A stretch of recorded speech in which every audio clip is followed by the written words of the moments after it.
தேவன் என்னுடைய ஜெபங்களுக்கு பதில் அளிப்பாரா என்று கேள்வியோடு இருக்கும் ஆத்மாவே, இன்று கர்த்தர் உங்களுக்கு சொல்லுவது தானியேல் 9:23. நீ மிகவும் பிரியமானவன், ஆதலால் நீ வேண்டிக் கொள்ள தொடங்கின போதே கட்டளை வெளிப்பட்டது. ஒரு ஆவிக்குரிய மனுஷனுடைய முக்கியமான சோர்வே ஜெபித்தும் அதற்கு பதில் வராததினால், காத்திருந்து இருதயம் இழைத்து போகிறதுனால் மிகவும் வருத்தத்திற்குரிய நம்பிக்கையற்ற சூழ்நிலை ஏற்படுகிறது.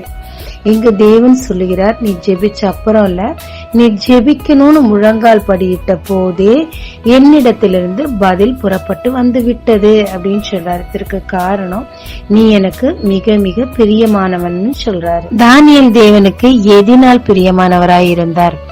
முதலில் அவர் தேவனுடைய கற்பனைகளுக்கு முழு இருதயத்தோடு கீழ்ப்படிந்து அவரை நோக்கி பார்ப்பதில் மிக மிக நோக்கமாயிருந்தார். இரண்டாவதாக, மரணம் நேரிடலாம் என்று அறிந்திருந்த போதிலும் துணிந்து தேவனை மகிமைப்படுத்திக் கொண்டே இருந்தார். மூன்றாவதாக, மறைந்து ஒளிந்து அல்ல, எப்பொழுதும் போல் பலகணியை திறந்து எருசலேமை நோக்கி ஜெபித்துக் கொண்டே இருந்தார். இது தேவனுக்கு மிகவும் பிரியமானதாய் இருந்தது. அந்த அந்தகார நாளும் அவருக்கு வந்தது. சிறையில் அடைக்கப்பட்டார் சிங்கங்களோடு.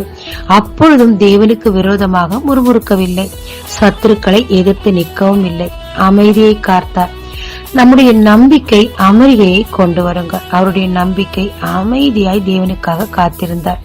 ஜெபித்து கூட இருந்திருக்கலாம். தேவனும் அவர் மேல் மிகவும் பிரியம் வைத்ததினால் சிங்கங்களின் வாயை கட்டி போட்டு கொல்ல நினைத்தவர்களை கொன்று இவரை சமுதாயத்தில் உயர் பதவிகளில் அமரச் செய்து உலகிற்கு சாட்சியாய் வைத்தார். எனவே தேவனுடைய பிரியம் தானியேல் மேல் மிக அதிகமாயிருந்தது.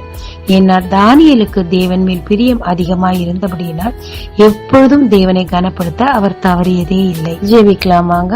தேவனில் உம்மை பிரியப்படுத்த உம் சித்தமறிந்து செயல்பட்டு என் ஜெபங்கள் எல்லாவற்றிற்கும் பதில் செய்யத்தக்கதாக முதல் கிரியை நான் செய்ய எனக்கு கிருபை தாரும்.